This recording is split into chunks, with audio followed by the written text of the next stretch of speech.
Greetings to everyone in this new episode of Console Gaming News. It's been quite a packed week, and here are the main highlights for today.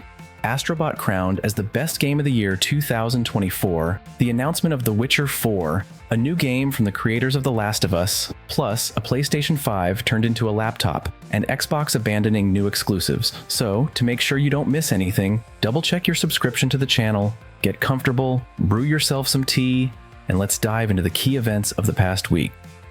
In one of the previous episodes, I talked about an enthusiast who rebuilt a PlayStation 4 into a small, custom portable case.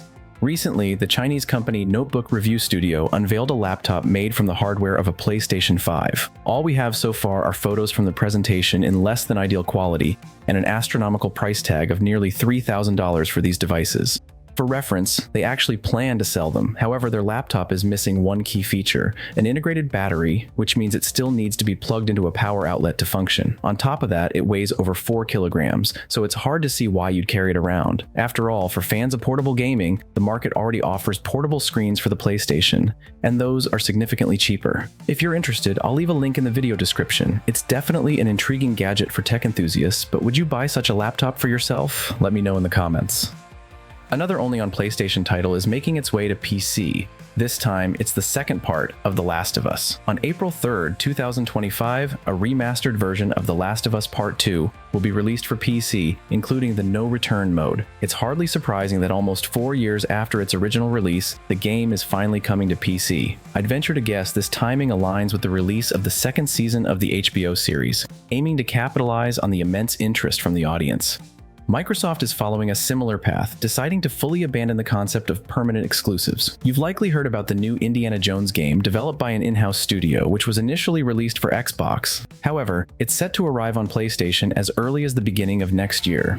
According to Jez Corden, executive editor of Windows Central, the era of permanent Xbox exclusives has come to an end. This means that no Microsoft game will remain an exclusive to Xbox consoles and PC indefinitely, only temporarily. After some time, these games will also release on PlayStation and Switch. This shift has certainly stirred reactions among fans. However, all of these games will still be available on Game Pass for consoles and PC at launch, which offers some reassurance. Turns out that the PlayStation 5 handles PlayStation 3 emulation quite well. YouTuber Lois Logan conducted tests using an AMD BC250 mining card, which is essentially a board with the PlayStation 5's APU, albeit with minor limitations, making it slightly weaker. Despite this, the quality of the test remained unaffected. The main challenge was getting Windows and Linux to run on the card. Even so, PlayStation 3 games performed relatively well. This demonstrates that a full-fledged PlayStation 5, paired with Sony's own emulator, could likely deliver some form of backward compatibility with the extensive library of games from the console 2 generations ago. Yet for some reason, Sony still hasn't made this a reality. Perhaps the biggest news this week is that Sony became the most decorated publisher at the Game Awards, taking home 6 awards. The Game of the Year 2024, according to the Game Awards, was the PlayStation 5 exclusive platformer Astro Bot. The game also triumphed in 3 additional categories: Best Family Game, Best Game Direction, and Best Action Adventure Game. In 2 other categories, another title from PlayStation Studios, Helldivers 2, claimed victory. It rightfully and deservedly won Best Multiplayer Game and Best Ongoing Game. This is an impressive feat, but it's also worth mentioning that the Player's Voice Award for Best Game of 2024, chosen by users, went to yet another PlayStation 5 console exclusive, Black Myth: Wukong. This isn't too surprising given the massive Chinese fanbase behind the game. It only takes one densely populated residential area to dominate the voting and propel the game to the top. The Game Awards 2024 also featured many key announcements from Sony and other studios, which we'll touch upon as well. Naughty Dog has announced their newest creation, Intergalactic, a PlayStation 5 exclusive that the studio has been developing since 2020. Unfortunately, not many details have been revealed, but the information provided so far indicates that players will take on the role of Joanne Moon, a dangerous bounty hunter who finds herself stranded on the distant planet Simperia. This planet lost contact with the outside world hundreds of years ago, and Joanne will need to use all her skills to become the first person in 600 years to leave its orbit. The game is expected to heavily emphasize narrative storytelling with deep character development. Regrettably, no further details or a release date have been shared at this time. However, it's reasonable to speculate that the game might launch in late 2025, but that's not confirmed. According to Bloomberg, Apple and Sony are planning a collaboration to add support for PlayStation VR Sense controllers and the Apple Vision Pro headset. Owners of Apple's augmented reality headset will be able to fully utilize it with the PlayStation 5, paired with the Sense controllers. In addition, Apple is urging game developers working on Apple Vision to prepare their projects for Sense controller compatibility. Currently, Sony does not sell PlayStation VR Sense controllers separately from the headset, but with the introduction of Vision Pro support, these controllers might become available for individual purchase. However, the situation is a bit odd at the moment. For instance, what if your Sense controllers get chewed up by a dog? Do you have to buy an entirely new PlayStation VR set just to replace them? The long-awaited moment for the entire gaming community has arrived: the release of the official first trailer for The Witcher 4. The developers also shared initial details on their social media platform, X, formerly Twitter. A link to the original source will be included in the description. Be sure to check it out. So here's what we know: The Witcher 4 will be the first part of a new trilogy. It's a single-player, open-world RPG. Nothing surprising there. The main protagonist will be Ciri. After the events of the third installment, she undergoes the Trial of the Grasses, transforming her into a fierce warrior. Unlike the calculating Geralt, Ciri will often follow her heart, passion, and instincts. Players will have the chance to shape their own version of Ciri, as she is only beginning her journey as a monster hunter. In contrast, Geralt's character was already well established at the start of the franchise. The heroine's development will heavily depend on the choices players make throughout the game. The studio aims to implement greater player freedom, much like what was seen in Cyberpunk. The developers assure fans that The Witcher 4 will respect all canonical elements and won't break or offend any established lore.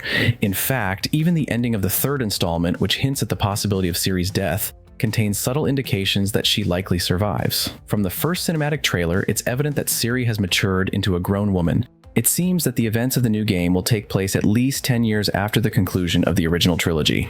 Information has leaked revealing what Band Studios, the creators of Days Gone, are currently working on. According to these leaks, the company is developing a live service game with a new intellectual property. The creators of Days Gone are working on a third-person shooter with a military theme, somewhat reminiscent of The Division. Expected features include customization mechanics, a ranking system, and modern weaponry. The developers of Helldivers haven't forgotten about Killzone and are planning to release a battle pass inspired by the franchise. While Guerrilla Games has seemingly bid farewell to the Killzone series, the creators of Helldivers 2 from Arrowhead Studios decided to pay tribute to it. A special battle pass themed around Killzone is in the works, though it hasn't been officially announced yet, nor does it have a release date. This information was uncovered by data miners, who shared the following screenshot. The pass will include Killzone-themed armor pieces, weapons, and likely a few additional surprises. However, fans shouldn't expect this crossover for at least a few months. Helldivers 2 will first release another battle pass before introducing content based on Guerrilla Games' franchise. Additionally, Helldivers fans can look forward to a new limited edition DualSense controller inspired by their favorite game. The official price is still unknown, but considering the pricing of previous limited edition DualSense controllers, it's expected to be around $80.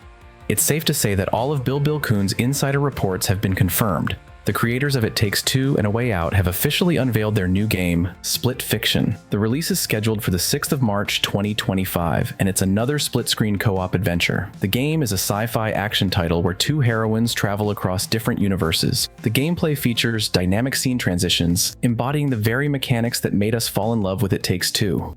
Great news for all owners of what is now officially recognized as the best game of 2024, Astro Bot. On the 13th of December, the game will receive a new free level dedicated to the new year. It's noted that this won't be a hardcore speedrun challenge, but rather a lighthearted and festive level filled with sparkling gifts, music, and new special bots for those who have completed the main campaign. The best part is that no additional purchases are required. Players simply need to download the free update and fully enjoy the new content. Returning to the news about CD Projekt Red, the company has released a major patch, version 2.2, for Cyberpunk 2077, which is now available for all game owners. The highlights include 10 new vehicles that can be repainted in completely new colors, along with the addition of a mechanic similar to the GTA series. Repainting a vehicle allows you to evade police pursuits. Johnny will now react differently to various vehicles. The update also enhances the photo mode, introducing drone-based shots, an internal Photoshop for image adjustments, and a built-in lighting editor akin to tools in 3D software. Screenshots from photo mode can now be displayed in smart frames within your apartment. Moreover, over 200 assets for character customization have been added, including 43 new eye options. So dive into the game and try out this new update. Bloomberg has stirred up some discussion regarding GTA 6 with a controversial piece of news. Rockstar Games executives have urged the game's writers to be more tactful when addressing transgender individuals and other minorities, who are often the subject of jokes in previous installments of the series. This information was reported by Jason Schreier, and honestly, it doesn't feel like there's much to add here. Draw your own conclusions. The trophy tracking resource, True Trophies, has created a page where anyone can view their PlayStation Network stats for 2024. The site analyzes your profile's trophy system and provides details such as the total number of games you played in 2024, how many levels you advanced, the number of platinum trophies earned, and perhaps most importantly, your most played game, complete with a time tracker. However, things aren't entirely straightforward. In my case, it listed Call of Duty Modern Warfare 2 as my top game. Even though I only played about 10 to 15 hours of Warzone mode this year, it seems to have factored in the total playtime for this title historically. Still, you can check it out and generate your own profile card. I'll leave a link to the resource in the description.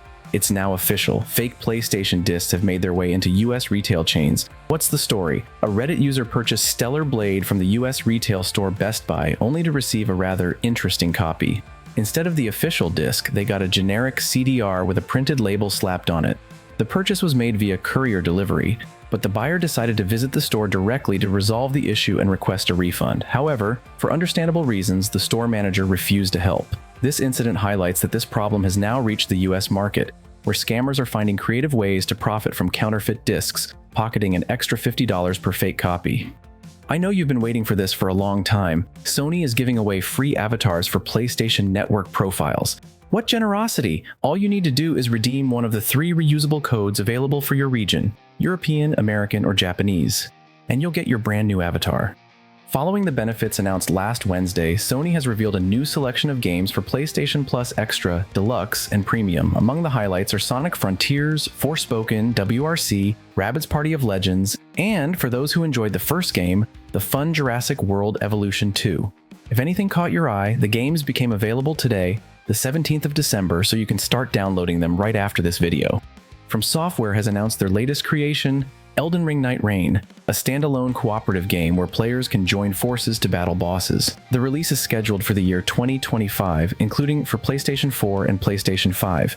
Additionally, From Software will hold a technical playtest for Elden Ring Night Reign in February, available for PlayStation 5 and Xbox Series. So if you're planning to participate in the new closed beta test of Elden Ring, I recommend registering on the official website. Well, dear friends, that's all from me. You've been watching a video on the IT Wednesday channel, and I'll see you soon in new videos.